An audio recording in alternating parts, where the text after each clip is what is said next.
Welcome to the Behind the Drapes podcast. I'm your host, Expo Rich, and I have the honor of having Ted Coene with me, the co-owner and president of Group C Media. Thank you for joining me today. Oh, thank you. It's my pleasure to be here. Thanks, Rich.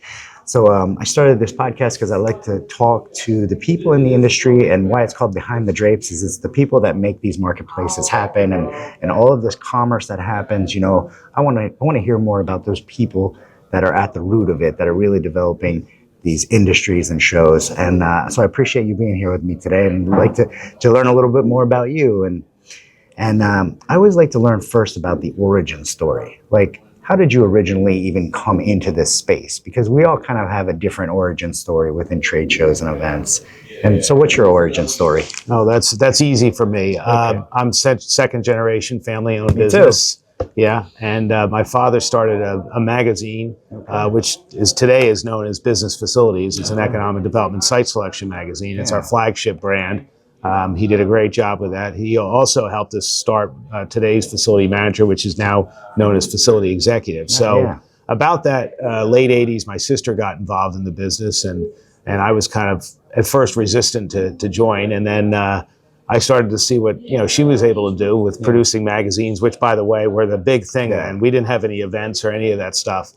We just had the magazines, and we had two at the time. And I saw her, on the masthead, and picture of her in the magazine. And not to say I was sibling rivalry, but I kind of thought, like, wow, that looks pretty cool. Let me get into that business too. And that's kind of how it started. Yeah, that's great. Yeah, and kind of the same thing with me, second generation trade show contractor. And it was interesting because when I was very young, I would ask the questions about what are these about, and kind of the high level, like, what's the purpose behind it.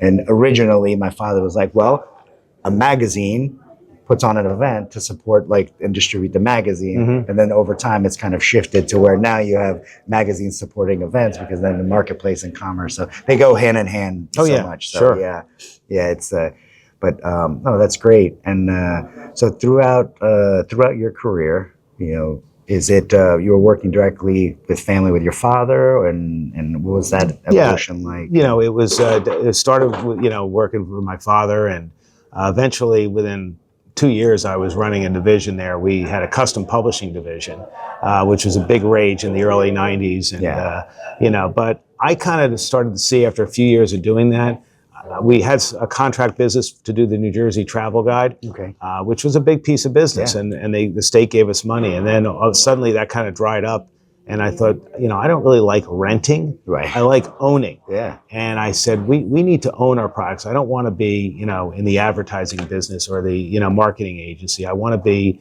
own and have equity in what we do, and about that time, events were becoming more important, so I said, let's start a trade show. So I started the trade show, which was originally Facility Forum, but became the TFM show, and that got me started in the event world. Yeah.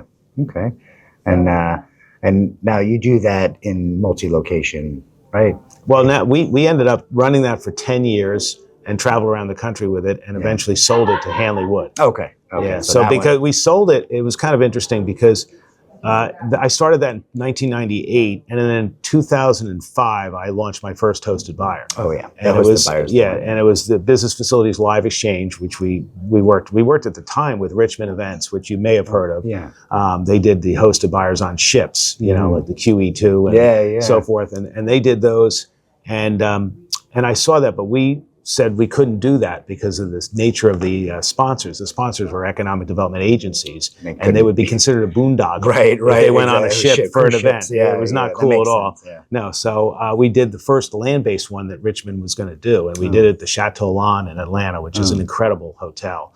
Long story short, Richmond thought it was too hard to get the attendees, the delegates, they call them the delegates, and so they said they opted out. I bought them out for $1. It's a better price than getting Manhattan from the Indians, I think. And I bought them out for $1, and because they just wanted to get out. And we put it on, and we made it happen, and we've been running it ever since. Yeah, excellent. Yeah. And so what's What's your sweet spot as far as like what's dear to your heart, the hosted buyer side or a big marketplace, like big trade show? Well, you know, I did enjoy running the TFM show for a number of years. We do now have a small hotel show which we run, it's kind of neat to have, that event will probably have 300 people. It's a small hotel show with about 25 booths, which isn't much, but we get a lot of registrants, and that's where we make our money, because it's $1,500 per registrant to come to the show.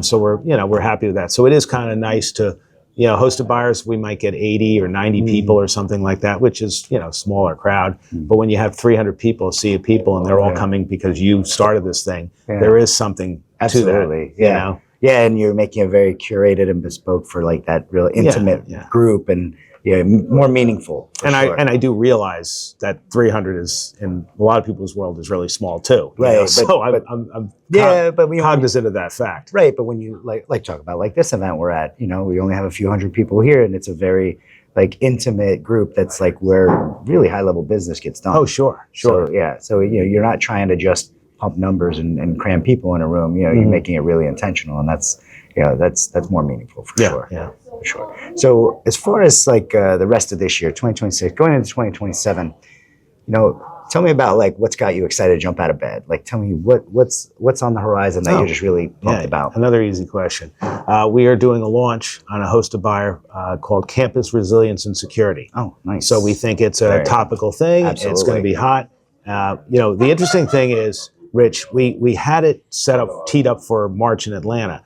We had done some, due diligence and surveys to find out when would be a good time, but I don't think we got the response we really needed for this to do it in Atlanta. And when we started to, get into the nitty gritty of this thing, we found out that, a lot of these school administrators and campus police that we wanted the event to be held off the school season. So we said, we made a move to go to July, and we went to Philadelphia. And we thought Philadelphia would be a good central location up and down the East Coast. Very easy to get to from many, many states. And don't discount the 250-year birthday of America. We're going to be doing the event in July, so it's like not too far off of that. So we're going to dovetail into that a little bit too. So we're very excited about that. That is exciting. Yeah, and it's going to be at the Lowe's, and in July. So well, congratulations on that launch. Yeah, well, talk to me on July 25th when it's over with. I've never done an event in the summer, so it'll be interesting because I'm a Jersey Shore beach guy, and I like to say, July and August is taboo. You don't do anything in those months. I like to, all of our stuff is always spring or fall, and so this will be the first thing in the middle of the summer. I'm leaving the beach chair or the golf course to go, to run an event, but that's okay. Yeah. Well, I wish you all the success in the world on your launch, and thank you for doing this today, and enjoy the rest of the conference. All right. Thanks, Rich. Yeah. Great.